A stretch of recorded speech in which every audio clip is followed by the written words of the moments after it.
মারা গেছে কি হবে তখন তো গরু মারা গেছে মারা গেছে ওই টাকা আচ্ছা মুসলমানের যাই তাই তো জানে না হিন্দু তখন চিকিৎসাপাতি করে ভালো করার পরে মাস 2-3 পর ওই আমার বাড়িতে ফিরেছে তখন ওর কাছে যারা আছে তারা খাওয়ার পরে মাকার লেয় নেই বিশাল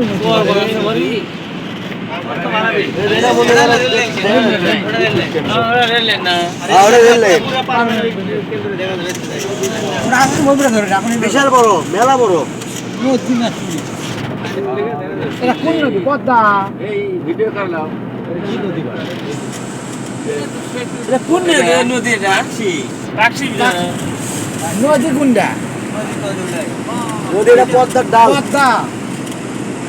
আগে ট্যাক্সি ব্রিজ ছিল না যেটা আরে বাবা ওটা পড়ে যাচ্ছে এই পড়ে লালু সুবিধা পার হচ্ছে এর উপর ভালো হয় জায়গাও রাস্তা কি বলে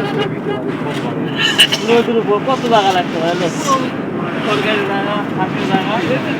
সরকারি সরকারি জায়গা মালিক কেন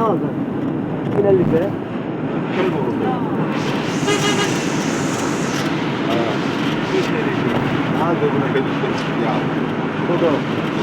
মেলা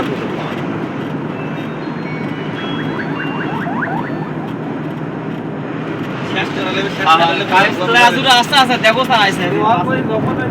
তুলে নিয়ে আছে ওরা তখন বলছে পয়সা বাড়ি তুললো বাপ মায়ের তো কাজ কম কাজ শেষ করে দিল দেওয়ার পর বলছে যে কোন জায়গা থেকে আনলো সেটাই করে হিন্দু মানুষ তোর খোঁজ খবর নিয়ে দেখে মুসলমানের ঘর আছে তখন ওর সমাজে হয়ে গেল বুঝতে পারছে ব্রিজের উপর তখন ওই আর ওই জায়গা বসত করলো না বাড়ি বের করে দেওয়ার পর ওই তখন আশা করলো কি সেউরিয়া আছে সেউরিয়া সেউরিয়ার একটা বোন আছে ওই বোনের ভিতরে গেছে ওখানে ঝামেলা করছে এবং আর যারা অনুসারে আসলো আগে যারা গামটা করছে